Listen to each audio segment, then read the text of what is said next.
passada a Emmanuel por algumas dezenas de pessoas em reunião pública na noite de 23/2 de 1972 em Uberaba, Minas Gerais. Quem responde é Emmanuel, considerado o espírito mais evoluído que se comunica pelo espiritismo. A pergunta foi feita a Chico Xavier, um médium que estava intermediando Emmanuel. Sendo Deus a bondade infinita, por que permite a morte aflitiva de tantas pessoas enclausuradas, indefesas, como no caso dos grandes incêndios? Resposta. Realmente reconhecemos em Deus o perfeito amor aliado à justiça perfeita. E o homem, filho de Deus, crescendo em amor, traz consigo a justiça imanente, convertendo-se, em razão disso, em qualquer situação, no mais severo julgador de si mesmo.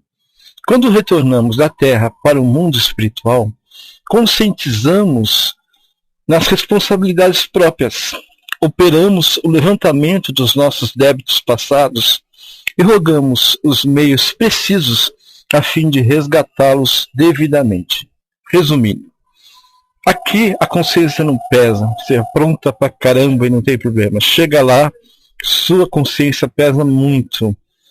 Fica um incômodo, uma coisa te incomodando de você ser feliz. Você pede para reencarnar, para reparar esses erros junto a pessoas, junto a coletividades, no caso de políticos, etc.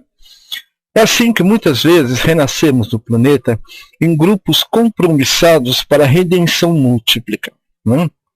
Invasores ilaqueados pela própria ambição que esmagávamos coletividades na volúpia do saque. Tornamos a Terra com encargos diferentes, mas em regime de encontro marcado para a desencarnação conjunta em acidentes públicos.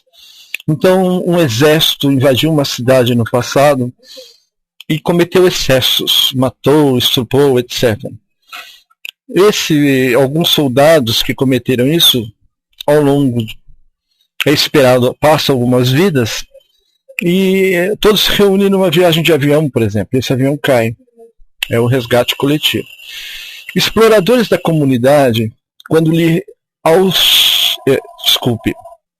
exploradores da comunidade, quando lhe exaurimos as forças em proveito pessoal, pedimos a volta ao corpo denso para facearmos unidos o ápice de epidemias arrasadoras. Então é o seguinte, quando você faz mal, você contrai uma energia negativa que fica presa no seu perispírito. Essa energia negativa te impede de ser feliz, te incomoda. Quando você resgata, você se purifica.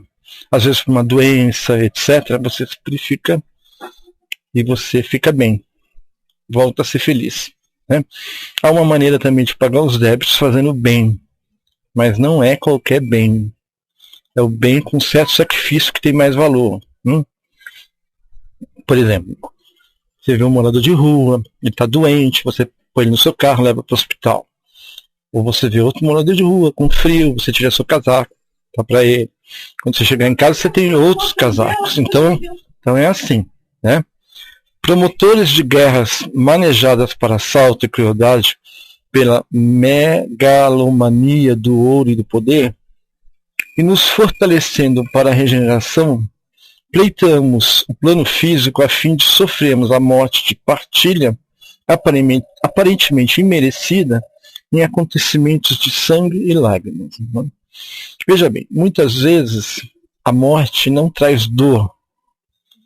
O corpo ali é uma imagem muito chocante, mas o espírito muitas vezes não está sentindo dor. Eu tenho um vídeo de uma mulher que sai do corpo, que o espírito está a 2 metros do corpo e ela vê o corpo ali morrendo afogado, se debatendo, e ela não está sentindo nada. O espírito já está longe. Então o espírito não está sofrendo.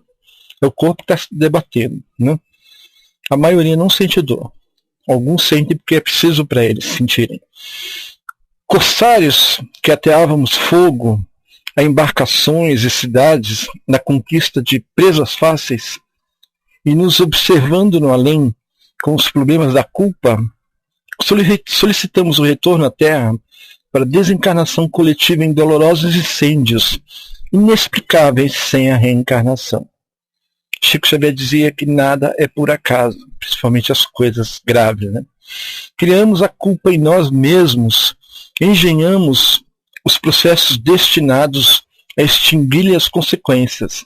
E a sabedoria divina se vale dos nossos esforços e tarefas de resgate e reajuste, a fim de induzir-nos aos estudos e progressos sempre mais amplos no que diga respeito à própria segurança.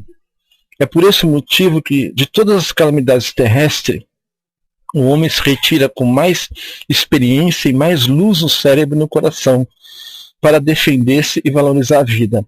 Isso que ele diz tem a ver com a Segunda Guerra. Nunca houve tanto progresso tecnológico quando houve, graças à guerra, que incentivou as inteligências, e depois da guerra houve muito progresso graças às pesquisas durante a guerra.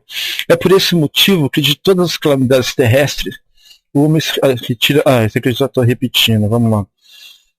Lamentemos sem desespero quantos se fizeram vítimas de desastres que nos confragem a alma. A dor de todos eles é a nossa dor. Os problemas com que defrontaram são igualmente nossos.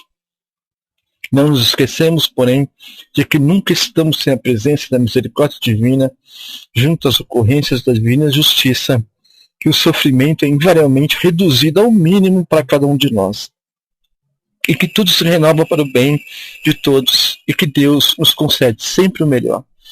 Chico Xavier, né? Então, meus amigos, é isso. É difícil o pai pensar assim: meu filho foi um nazista que levou a uma câmara de gás vários judeus, e agora ele morre asfixiado por essa fumaça tóxica no incêndio. Sim, pode ser, é possível. Ele foi mal ontem, mas ele não é uma pessoa má hoje. Hoje ele está regenerado, quer pagar o seu débito. Dá a impressão que Deus é vingativo, mas não é verdade. As vítimas rogam justiça, pedem a Deus justiça. E a justiça tem que ser feita.